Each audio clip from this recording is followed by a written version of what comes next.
ఈ రోజు ఢిల్లీలో నీతి ఆయోగ్ సమావేశం నిర్వహించనున్నారు. ప్రధాని మోదీ అధ్యక్షతన భేటీ జరగనుంది. ఈ మీటింగ్ కు అన్ని రాష్ట్రాల సీఎంలు, కేంద్ర మంత్రులు హాజరు కానున్నారు.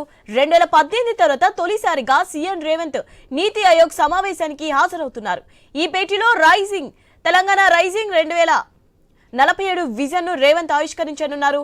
తెలంగాణ లక్ష్యాలు, పాలసీలు, సుపరిపాలన విధానాలపై నివేదిక సమర్పించనున్నారు. రాష్ట్రాల అభివృద్ధికి కేంద్రం అందించాల్సిన సహాయ సహకారాలపై సమావేశంలో ప్రత్యేక నివేదిక సమర్పించనున్నారు సీఎం రేవంత్ రెడ్డి.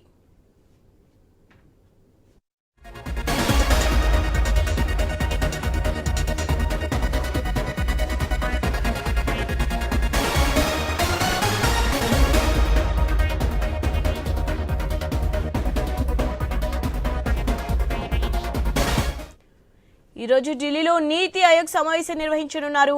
ప్రధాని మోదీ అధ్యక్షతన భేటీ జరగనుంది. ఈ మీటింగ్ కు అన్ని రాష్ట్రాల సీఎంలు, కేంద్ర మంత్రులు హాజరు కానున్నారు. 2018 తర్వాత తొలిసారిగా సీఎం రేవంత్ నీతి ఆయోగ్ సమావేశానికి హాజరు కానున్నారు. ఈ భేటీలో తెలంగాణ రైజింగ్ 2047 విజన్ ను రేవంత్ ఆవిష్కరించనున్నారు. తెలంగాణ లక్ష్యాలు, పాలసీలు, సుపరిపాలన విధానాలపై నివేదిక సమర్పించనున్నారు.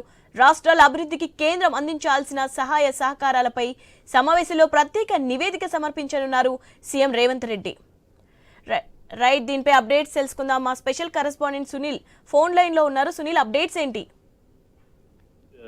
ఈ రోజు ఢిల్లీలో నీతి ఆయోగ్ సమావేశం జరగబోతోంది. ప్రధాని మోడీ అధ్యక్షతన జరిగే ఈ సమావేశానికి వివిధ రాష్ట్రాల సీఎంలు కూడా హాజరవుతున్నారు. తెలంగాణ నుంచి సీఎంతో పాటు సిఎస్ కూడా హాజరు కాబోతున్నట్టు తెలుస్తుంది. ఇక ఈ సమావేశంలో ప్రధానంగా వికసిత్ భారత్ ఎజెండాగా నీతి ఆయోగ్ గవర్నింగ్ కౌన్సిల్ సమావేశం జరుగుతా ఉంది. ఈ సమావేశంలో తెలంగాణ నుంచి ప్రసంగించబోతున్నటువంటి సీఎం తెలంగాణ రైజింగ్ 2047 విజన్ ను ఆవిష్కరించబోతున్నారు. ఇప్పటికే రాష్ట్రంలో కాంగ్రెస్ పార్టీ అధికారం చేపట్టిన తర్వాత చేస్తున్నటువంటి సంక్షేమ పథకాల గురించి కూడా వివరించబోతున్నారు. ఇక సాగునీటి రంగానికి ఈ ప్రభుత్వం ఏ మేరకు నిధులు కేటాయిస్తుంది, రైతులకు సంబంధించి ఎలాంటి ప్రోత్సాహకాలు ఇస్తుంది, ఇక మహిళా సంక్షేమానికి ప్రభుత్వం పాటుపడుతున్న అంశాలన్నిటిని కూడా ఈ సమావేశంలో వివరించబోతున్నారు. ప్రధానంగా 6 గ్యారంటీలకు సంబంధించి ప్రభుత్వం అమలు చేస్తున్నటువంటివి కావచ్చు. ఇక కులగణనకు సంబంధించి దేశంలోనే మొట్టమొదటిసారిగా తెలంగాణలో చేపట్టారు.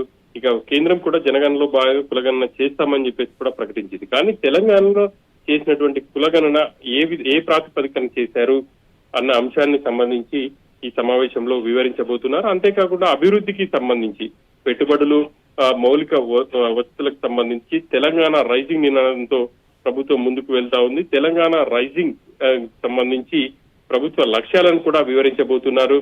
ఇక ఐటీ, ఫార్మా లో పెట్టుబడులకు సంబంధించి కావచ్చు, young India skills university, sports university, ఇక అన్ని అంశాలను ఈ సమావేశం వేదికగా సీఎం వివరించబోతున్నట్టుగా తెలుస్తా ఉంది.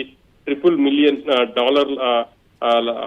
ఆర్థిక లక్ష్యంగా కూడా ప్రభుత్వం ముందుకు వెళ్తా ఉంది. ఆ అన్ని అంశాలను వివరించి కేంద్రం నుంచి కావాల్సినటువంటి సహకారానికి సంబంధించి కూడా కోరబోతున్నారు.